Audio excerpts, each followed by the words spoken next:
The Arizona sun blazed mercilessly overhead as dust devils danced across the sprawling Morrison Ranch, one of the largest cattle operations in the territory. Samuel Morrison stood on his wraparound porch, a man of 45 years whose belly had grown as fat as his wallet over the past decade. His expensive boots, crafted from the finest leather, gleamed despite the dusty conditions, and his silk vest strained against his portly frame. Gold watch chains dangled from his pockets, catching the harsh sunlight like tiny mirrors, announcing his wealth to anyone within eyesight. "Another good day for business," Morrison muttered to himself, surveying his domain with the satisfaction of a king overlooking his kingdom. Thousands of cattle dotted the landscape like dark specks against the golden grass, while dozens of horses grazed in carefully fenced pastures that stretched toward the distant mesas. The sound of approaching hoofbeats drew his attention to the dusty trail leading to his ranch house. A lone rider emerged from the heat shimmer, sitting tall and straight in his saddle. As the figure drew closer, Morrison's eyes narrowed with disdain. The rider was Apache. That much was clear from his long black hair tied with leather strips, his weathered buckskin clothing, and the proud way he carried himself despite riding an older, well-worn horse. The Apache man appeared to be in his early 30s, with intelligent dark eyes that seemed to take in every detail of the ranch with a single sweep. His face was angular and dignified, marked by the desert sun, but not hardened by bitterness. He wore simple clothing, buckskin pants, a cotton shirt, and a leather vest, decorated with subtle beadwork that spoke of craftsmanship rather than ostentation. No weapons were visible, though Morrison assumed they were hidden somewhere on his person. "What do you want here, Redskin?" Morrison called out, his voice dripping with contempt as he stepped down from his porch. Several of his ranch hands had noticed the visitor and began drifting closer, their hands resting casually near their gun belts. The Apache dismounted with fluid grace, his movements economical and purposeful. "I am Aiyana of the Chiricahua," he said in clear English, his voice calm and measured. "I come to speak with the owner of this land about grazing rights for my people's horses." Morrison let out a harsh laugh that echoed across the yard. "Grazing rights? You people don't understand the concept of ownership, do you? This is my land, bought and paid for with good American money. Every blade of grass, every waterhole, every inch of dirt belongs to me. The papers from your government say this," Aiyana acknowledged with a slight nod. "But the horses of my people have wandered these lands since before your grandfather was born. We seek only to graze them on the outer edges of your territory, where your cattle do not go. In return, we offer our services. We know the movement of wild herds, the location of water in dry seasons, the signs of approaching storms." The cattle baron's face reddened with indignation. "Services? From savages? I've got more knowledge about ranching in my little finger than your entire tribe has in their heads combined." He gestured broadly at his sprawling operation. "Look around you, boy. This ranch represents civilization, progress, the superiority of the white man's ways. You people can't even count past your fingers and toes."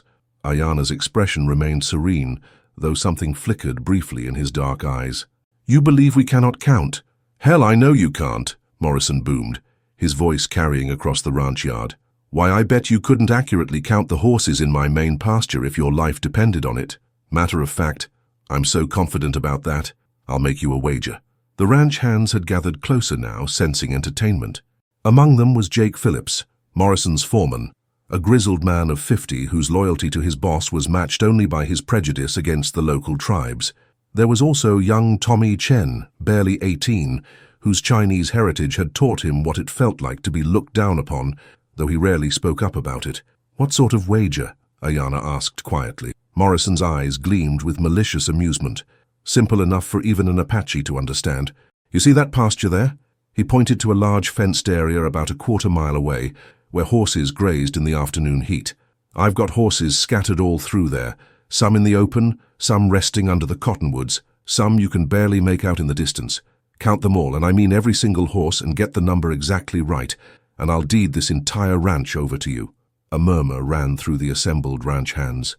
Even they knew Morrison was taking this too far, but none dared speak up against their volatile boss. "And if I am wrong?"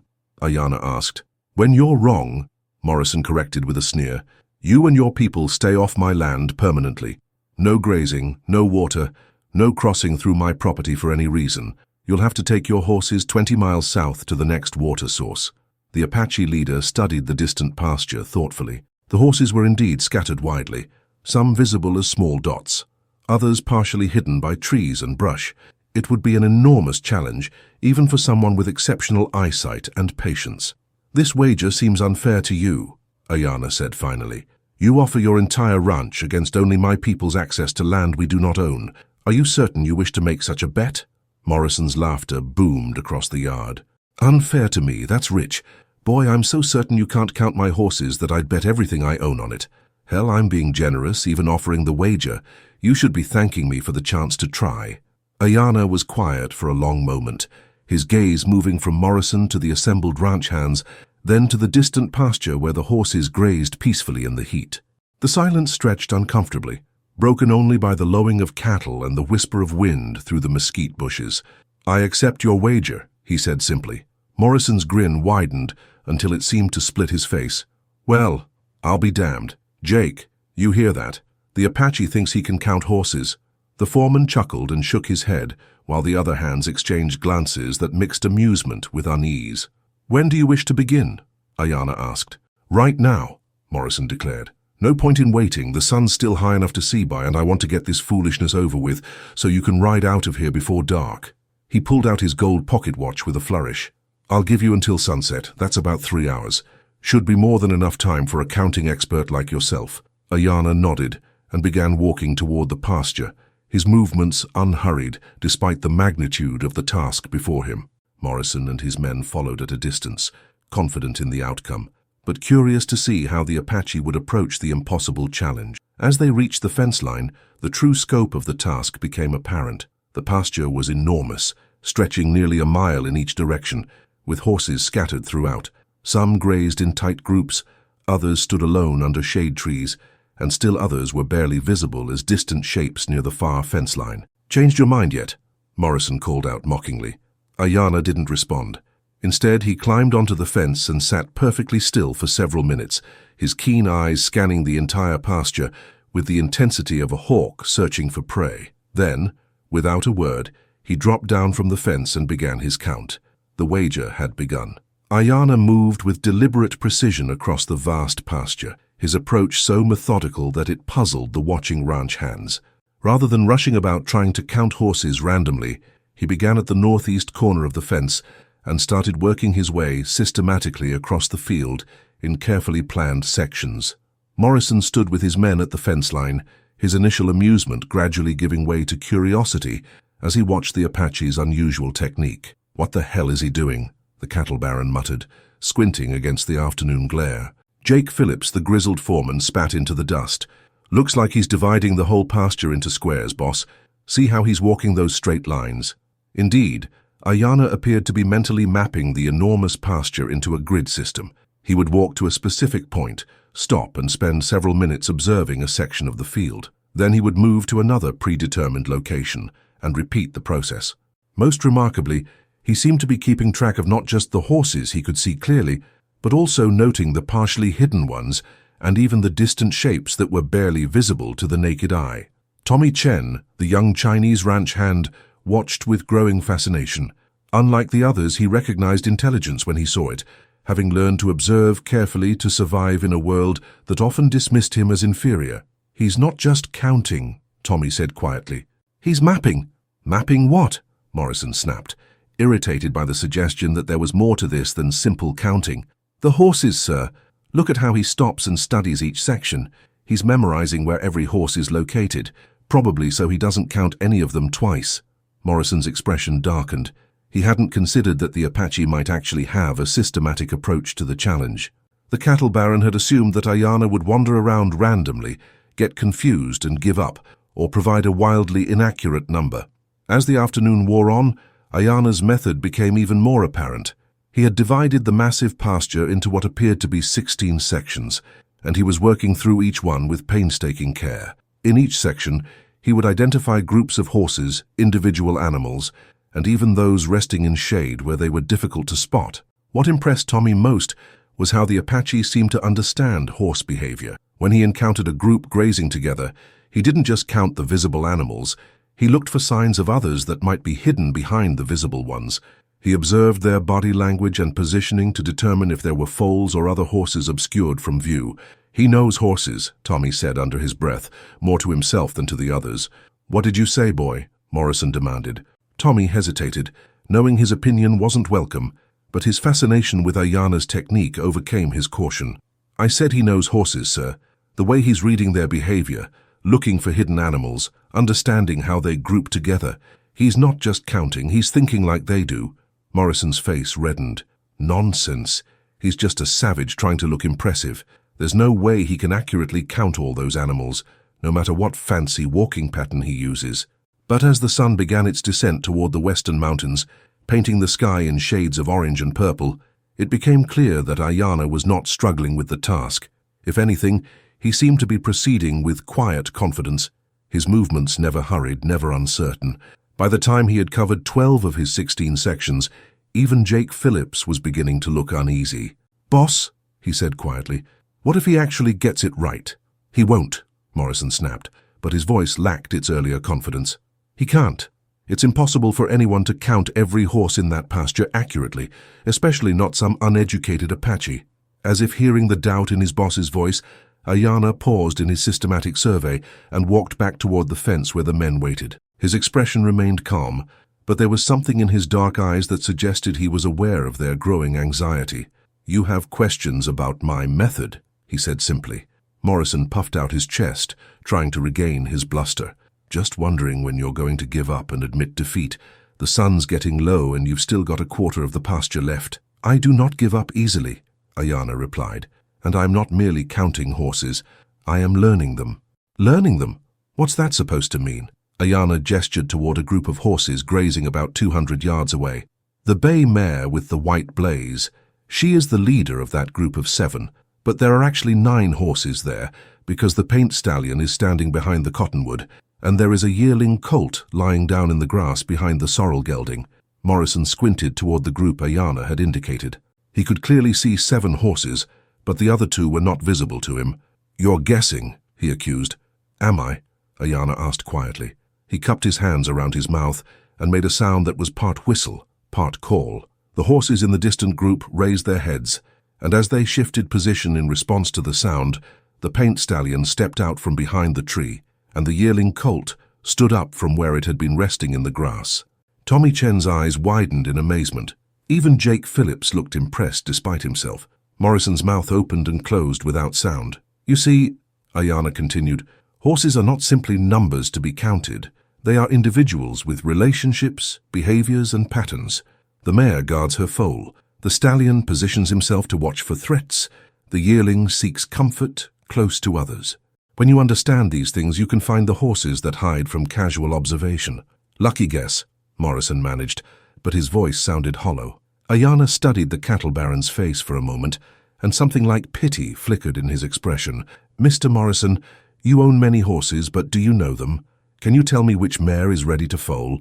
Which gelding favors his left front leg? Which of your stallions has the temperament to train young horses versus which would be better for breeding?" Morrison's silence was answer enough. "My people have lived with horses for many generations," Aiyana said gently. "We do not simply own them, we understand them. This understanding makes counting them accurately not just possible, but natural." As the Apache leader turned to complete his survey of the remaining sections, Morrison felt the first real stirrings of worry. What had seemed like an impossible task was beginning to look manageable in the hands of someone who approached it with genuine knowledge and systematic thinking. The sun was sinking lower now, casting long shadows across the pasture. Aiyana moved through his final 4 sections with the same methodical precision he had shown throughout the afternoon. As he worked, more details of his technique became apparent to the observant Tommy Chen. The Apache wasn't just counting. He was creating what Tommy realized was essentially a mental map of every horse in the pasture. He noted their positions relative to landmarks, their relationships to other horses, and even their individual characteristics. It was a feat of memory and observation that Tommy found breathtaking. As Aiyana completed his survey and began walking back toward the fence, Morrison tried one last time to maintain his confidence. "Well," he called out, "ready to give me your wild guess?" Aiyana stopped a few feet from the fence and looked directly at Morrison. "I am ready to give you the exact count," he said simply. "But first, I would like to know, do you yourself know how many horses you have in this pasture?" Morrison's face went pale. In all his bluster and certainty, he had never actually counted the horses himself. He had a rough idea, but nothing precise. That's not the point of the wager," he stammered. "Perhaps not," Aiyana agreed, "but it tells me something important about the difference between owning something and truly knowing it." The moment of truth was approaching, and for the first time since making his arrogant wager, Samuel Morrison was beginning to realize he might have made the biggest mistake of his life. The orange disk of the sun hung low on the horizon, casting the entire ranch in a golden glow that made the moment feel almost sacred. Morrison's hands trembled slightly as he pulled out his pocket watch. 15 minutes until sunset. His earlier bravado had evaporated like morning dew, replaced by a sick feeling in his stomach as he realized the magnitude of what he had wagered. Aiyana stood calmly before the assembled group, his dark eyes reflecting the dying light. There was no triumph in his expression, no smugness or arrogance, only the quiet dignity of a man who had completed a difficult task with patience and skill. "The count," Morrison said hoarsely, his voice barely above a whisper. "Give me your count." "Before I do," Aiyana said, "I would ask you to bring paper and pencil so that we may verify the number together." Morrison's eyebrows shot up. "Verify? What do you mean, verify?" "I mean that we should count the horses together, you and I, so that there can be no dispute about the accuracy of my answer. A wager is only honorable if both parties can confirm the result." Jake Phillips stepped forward, his weathered face creased with confusion. "Boss, that would take hours. We'd have to round up every horse in that pasture and bring them through the gate one by one." "Not necessarily," Aiyana said quietly. "There is another way." Tommy Chen, who had been watching the Apache's methods all afternoon, spoke up eagerly. "You mapped them all, didn't you? You could show us where each group is located, and we could verify the count section by section." Morrison looked from Tommy to Aiyana, his mind racing. Part of him wanted to demand the number immediately and dispute it regardless of what the Apache said. But another part, the part that had built his ranch through calculated risks and business acumen, recognized that Aiyana's offer to verify the count was both fair and confident. "Fine," he said finally, "but I want my foreman Jake with us, and at least 2 other witnesses." "Agreed," Aiyana nodded. "But first I will give you my count and you may write it down." Morrison's hands shook as Jake handed him a pencil and small notebook from his shirt pocket. The scratching of the pencil against paper seemed unnaturally loud in the evening stillness. "In your pasture," Aiyana said clearly, "there are exactly 147 horses." Morrison stared at the number he had written, his mind trying to process it. 147 seemed impossibly precise, impossibly confident. "You're certain of that number?" "I am certain." "Then let's go verify it," Morrison said grimly, though he felt like a man walking to his own execution. What followed was the most methodical and thorough horse count in the history of the Morrison Ranch. Aiyana led the group through the pasture, section by section, pointing out every animal with remarkable precision. He would indicate a group and say something like, "Here 7 horses. The black mare, 2 bay geldings, the grey stallion, the paint mare with her colt, and the sorrel with the white stockings." Each time the men would count carefully, and each time Aiyana's number proved correct. What amazed them even more was his ability to spot horses that were nearly invisible to the casual observer, animals resting in shadow, standing behind trees, or lying down in tall grass. "There," Aiyana would say, pointing to what looked like an empty patch of ground, "the chestnut filly is lying down beside that rock." And sure enough, when they looked carefully, there would be a horse exactly where he said it would be. As they moved through section after section, Morrison's face grew increasingly pale. Jake Phillips kept a running tally in his own notebook, and Tommy Chen watched in growing amazement as Aiyana's systematic approach proved flawlessly accurate. "Section 12, Aiyana announced as they approached a grove of cottonwoods near the eastern fence. 11 horses, including the old dun mare who stands apart from the others because she is preparing to foal." Morrison squinted into the grove. He could see 8 or 9 horses clearly, but 11 seemed unlikely. "I don't see 11, he said desperately. "Look behind the largest cottonwood," Aiyana suggested. "The buckskin stallion guards his small herd there. And beyond him, the pregnant mare rests alone." As they moved closer, the additional horses became visible exactly as Aiyana had described. Jake's pencil scratched against his notebook as he recorded each animal. By the time they had covered all 16 sections, the sun had set, and they were working by the light of the rising moon. Jake tallied his notebook one final time, his weathered face grim as he delivered the verdict. "Boss," he said quietly, "his count is exact. 147 horses, just like he said." Morrison felt the world tilt around him. His legs went weak, and he had to grab onto a fence post to keep from falling.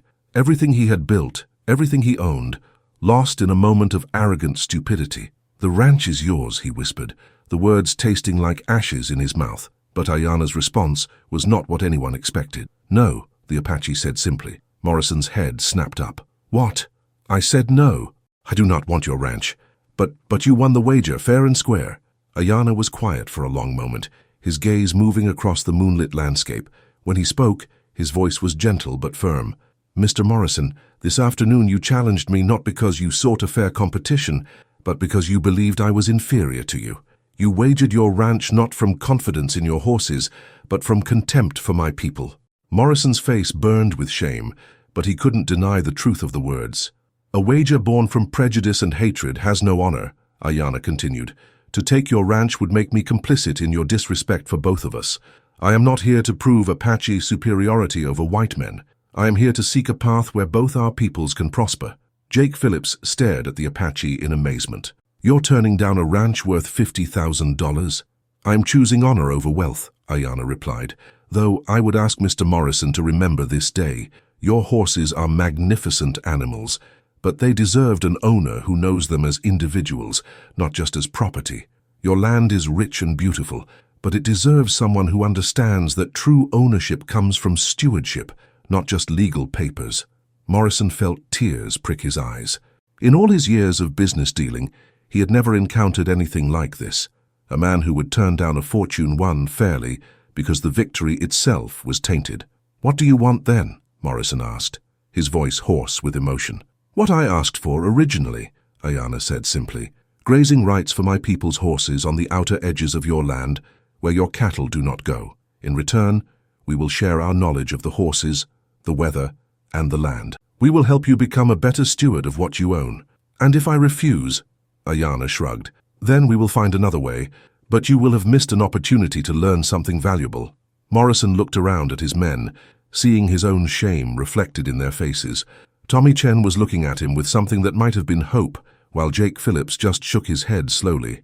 "You would really help me?" Morrison asked. "After the way I treated you today, wisdom shared grows stronger," Aiyana said. "Hatred shared only grows more poisonous. I choose to share wisdom." For the first time in years, Samuel Morrison felt humbled by someone he had considered beneath him. The feeling was uncomfortable but not entirely unpleasant. It was, he realized, the beginning of respect. "All right," he said finally. "All right. Your people can graze their horses on my outer ranges, and maybe you could teach me some of what you know about reading them." Aiyana smiled then, the first genuine smile he had shown since arriving at the ranch. "I would be honored to share such knowledge with someone willing to learn." As the group walked back toward the ranch house under the star-filled sky, Morrison couldn't help but wonder what other assumptions about the world and about people he might need to reconsider. The evening had cost him his arrogance, but it seemed to have given him something far more valuable in return, the opportunity to become a better man. 3 years had passed since the day of the wager, and the Arizona Territory had witnessed remarkable changes. The relationship between Morrison Ranch and the Chiricahua Apache had blossomed into something unprecedented in the region, a true partnership built on mutual respect and shared knowledge. Aiyana had proven true to his word, bringing his people's horses to graze on Morrison's outer ranges and sharing centuries of accumulated wisdom about horse breeding, training, and care. But what none of them had anticipated was how quickly Aiyana himself would parlay this arrangement into something far greater. On a crisp morning in October 1873, Samuel Morrison rode out to the eastern pastures where Aiyana's people kept their horses. The transformation he witnessed there never failed to amaze him. What had once been a modest herd of 30 horses had grown into a magnificent operation of over 200 animals, the finest horses Morrison had ever seen. Aiyana stood in the center of a circular training pen, working with a young stallion that moved with the fluid grace of water flowing over stones. The Apache had developed training methods that seemed almost magical to Morrison's eyes, achieving in weeks what traditional breaking techniques took months to accomplish. "Morning, Aiyana," Morrison called out as he dismounted near the fence. "Good morning, Samuel," Aiyana replied, never taking his eyes off the horse. Morrison still marveled at how the Apache had quietly begun using his first name, creating an intimacy of friendship that the cattle baron had never experienced with someone from outside his own culture. The stallion responded to barely perceptible signals from Aiyana's body position and breathing, turning, stopping, and backing, with no visible commands. It was a demonstration of the deep communication between human and animal that Aiyana had been teaching Morrison for 3 years. "I've got news," Morrison said, trying to keep the excitement out of his voice. "Tommy Chen rode in from Phoenix this morning. Seems there's talk in the territorial capital about your horses." Aiyana finally turned his attention to Morrison, his dark eyes curious. "What kind of talk?" "The kind that comes with money attached," Morrison grinned. "Apparently word has spread about the quality of horses coming out of this valley. Army buyers are asking questions, ranchers from as far as California are making inquiries, and there's even talk of some eastern buyers coming out to see them for themselves." Over the past 3 years, Aiyana had carefully built his reputation throughout the territory. He started small, trading a few well-trained horses to neighboring ranches and always delivering animals that exceeded expectations. His horses were not just beautiful and strong, they were intelligent, responsive, and seemed to possess an almost supernatural connection with their riders. The Apache way with horses, as it had come to be known, combined generations of understanding with innovative techniques that Aiyana had developed himself. He bred for intelligence and temperament as much as for physical qualities, and his training methods produced horses that were sought after from Tucson to Santa Fe. But Aiyana's success had not come without challenges. Many in the territory still harbored deep prejudices against the Apache people, and there had been several attempts to drive him off his land or steal his horses. Each time, however, his reputation for fairness and the quality of his animals had won out over bigotry. "There's something else," Morrison continued, his expression growing more serious. "Jake heard talk in town that some of the bigger ranchers are getting nervous about your success. Seems they don't like the idea of an Apache becoming wealthier than they are." Aiyana nodded thoughtfully. He had expected this reaction as his operation grew. Success, especially success achieved by someone considered an outsider, often bred resentment among those who felt entitled to dominance. "What kind of nervous?" he asked. "The kind that might lead to trouble," Morrison replied honestly. "There's talk of challenging your land rights, maybe even bringing in federal marshals to investigate your operation.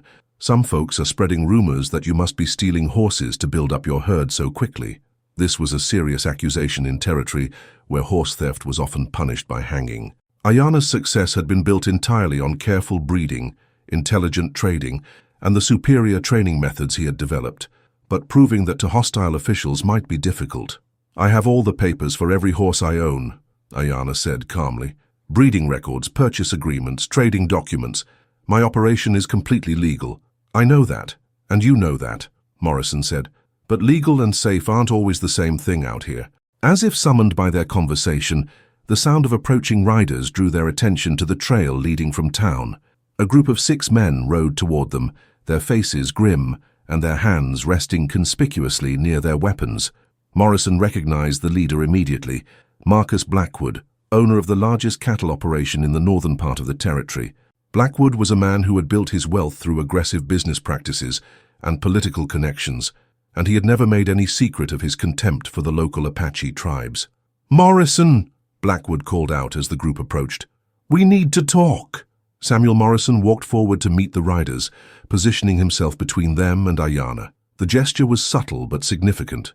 Morrison was making it clear that he stood with his Apache partner. "What brings you out here, Marcus?" Morrison asked, keeping his voice level. Blackwood was a large man in his 50s with graying hair and cold blue eyes that seemed to calculate the value of everything they looked upon. His expensive clothing and silver-trimmed saddle announced his wealth as clearly as a banner, and his 5 companions were clearly hired guns rather than working cowboys.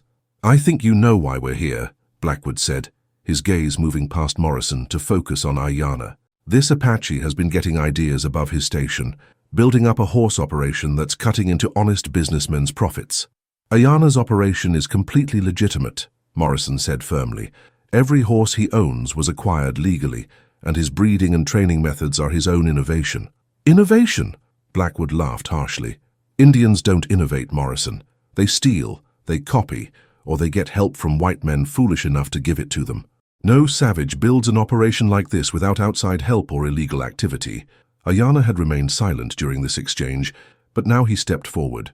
His movement was calm and unthreatening, but there was something in his bearing that made even Blackwood's hired guns shift nervously in their saddles. "Mr. Blackwood," Aiyana said quietly, "you are welcome to examine my records, inspect my horses, and verify the legitimacy of my operation. I have nothing to hide." "I don't need to examine anything," Blackwood sneered. "I know what I know, and what I know is that you people don't belong in the horse business. That's white man's work." "The horses seem to disagree," Aiyana replied with a slight smile, gesturing toward the magnificent animals grazing in the nearby pastures. Blackwood's face reddened with anger. "Don't get smart with me, Redskin. I've got friends in the territorial government, and I can make life very difficult for you and anyone who supports you." The threat was clear, and Morrison felt his own anger rising. But before he could respond, Aiyana spoke again, his voice still calm but carrying an undertone of steel. "Mr. Blackwood, I understand your concern about competition, but the territory is large enough for all of us to prosper.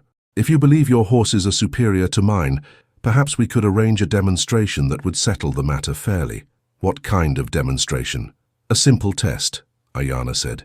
"We each select our finest horse and rider. A course that tests speed, agility, intelligence, and the bond between horse and human. The winner takes a prize of, say, $5,000. Morrison's eyes widened. $5,000 was a fortune, representing nearly half the annual profit from a successful ranch. Blackwood's eyes narrowed as he considered the proposal. "And if I win?" Blackwood asked. "Then you will have proven your point about the superiority of your methods," Aiyana said simply. "And if I win?" "You won't," Blackwood said confidently. "But if by some miracle you do, then I'll acknowledge that maybe I was wrong about your operation." Aiyana nodded. "Then we have an agreement. Shall we say 1 week from today?" Blackwood looked around at his companions, seeing confident nods from his hired guns. 1 week, he agreed. "And when this is over, I don't want to hear any more complaints about my opposition to your operation." As Blackwood and his men rode away, Morrison turned to Aiyana with concern written across his face. "Do you know what you just did? $5,000 is more money than most people see in a lifetime." Aiyana's smile held no worry, only quiet confidence. "Samuel, 3 years ago you challenged me to count your horses because you believed I could not do it. Today, Blackwood challenges my right to compete in business because he believes I am not capable of it. Both challenges are based on the same false assumption, which is that knowledge and ability are limited by the color of a man's skin," Aiyana said simply. "I have spent my entire life proving that assumption wrong. Next week I will prove it wrong again." As Morrison watched his Apache friend walk back toward the training pen, he found himself hoping that Aiyana's confidence was justified, because if it wasn't, the consequences would be far more serious than the loss of $5,000. They would be the loss of everything Aiyana had worked 3 years to build. The morning of the competition dawned clear and crisp, with a brilliant blue sky that seemed to promise justice. Word of the challenge between Aiyana and Marcus Blackwood had spread throughout the territory, and by sunrise nearly 300 people had gathered at the natural amphitheater formed by the hills east of Morrison's ranch. The course itself was a masterpiece of design that Aiyana had laid out with Morrison's help. It tested every aspect of horsemanship. A quarter-mile sprint across open ground, followed by a winding path through closely spaced poles that required precision and agility, then a steep climb up a rocky hillside that demanded trust between horse and rider, and finally a series of obstacles that could only be navigated through perfect communication between the two partners. Aiyana stood beside his chosen mount, a magnificent black stallion named Thunderwalker that he had trained from a colt. The horse was not the largest or most imposing animal in Aiyana's herd, but the bond between them was visible to anyone who knew horses. Thunderwalker responded to Aiyana's slightest movement, his ears constantly turned toward his rider, his entire body attuned to signals so subtle they seemed telepathic. Blackwood had brought his pride and joy, a massive bay thoroughbred named Dominator that had cost him $3,000 and had been shipped all the way from Kentucky. The horse was beautiful, powerful, and had been trained by the best horsebreakers money could buy. Blackwood himself was an accomplished rider, having spent 30 years in the saddle building his cattle empire.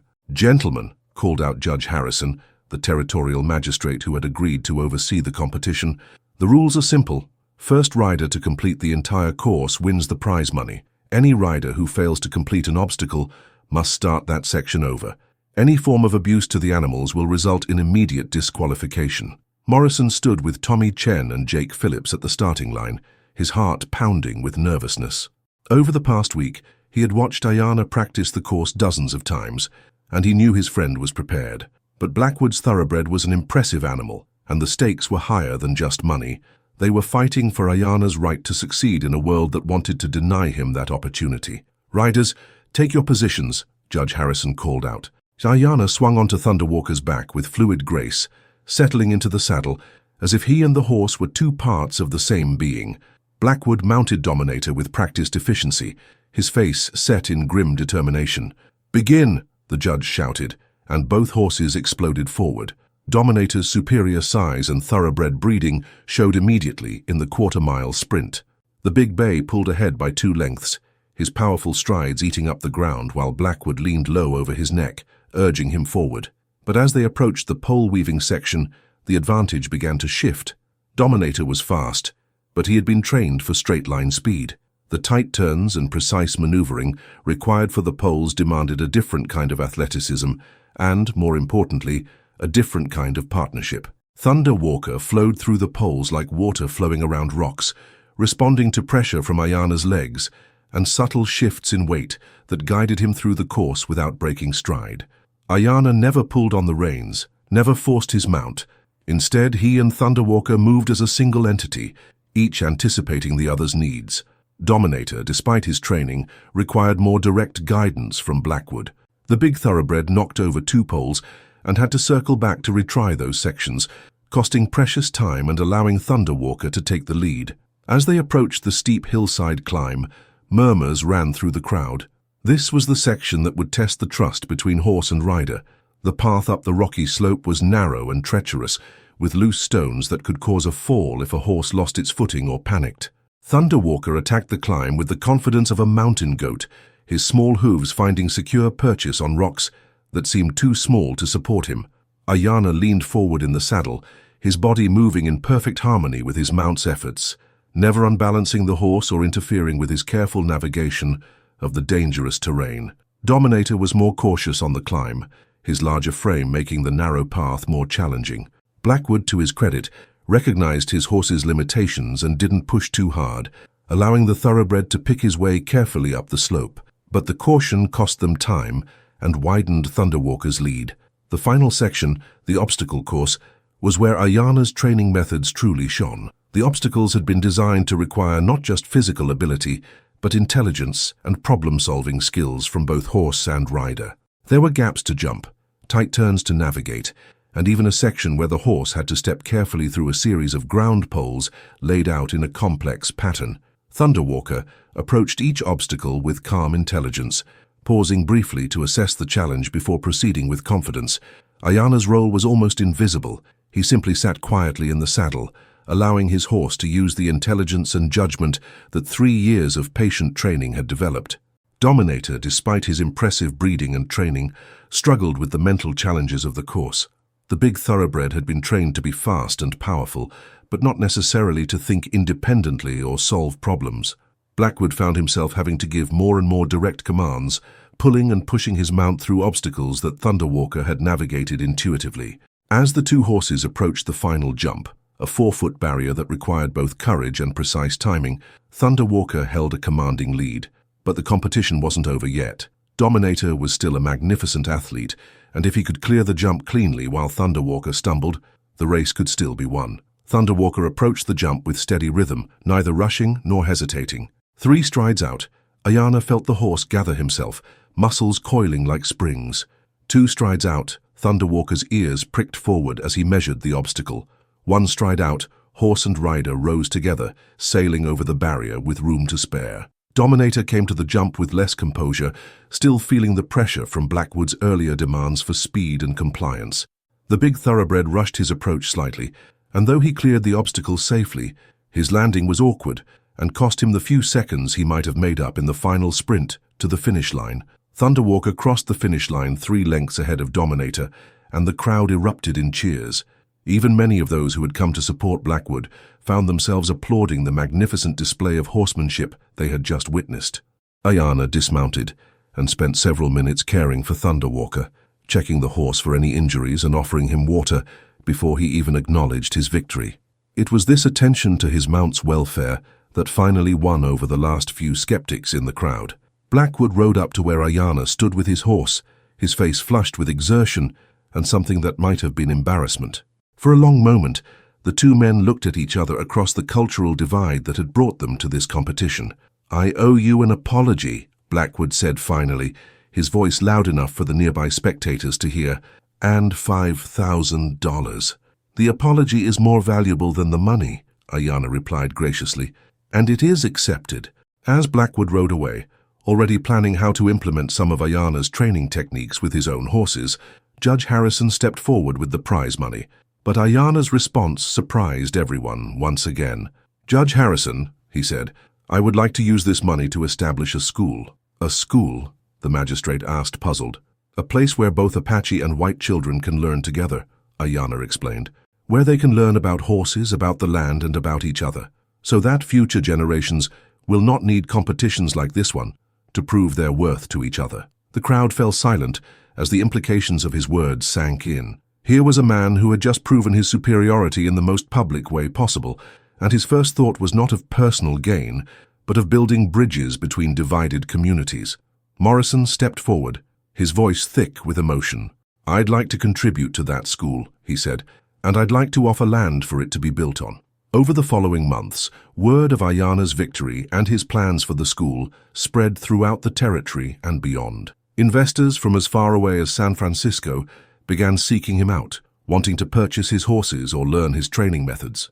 Within 2 years, Aiyana had become one of the wealthiest men in Arizona territory, his success built entirely on skill, integrity, and the revolutionary idea that horses should be partners rather than property.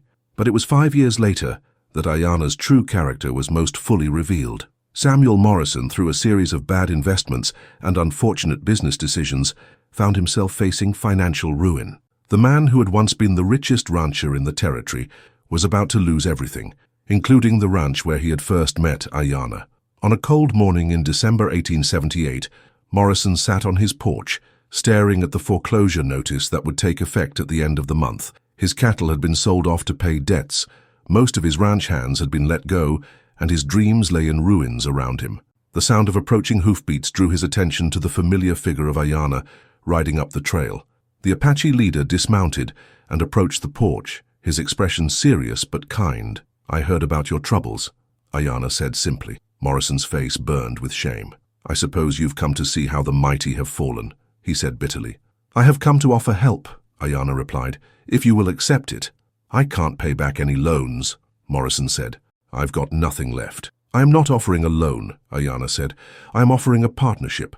I need someone with your knowledge of cattle ranching to help expand my operation. In return, you would receive a share of the profits and a place to call home."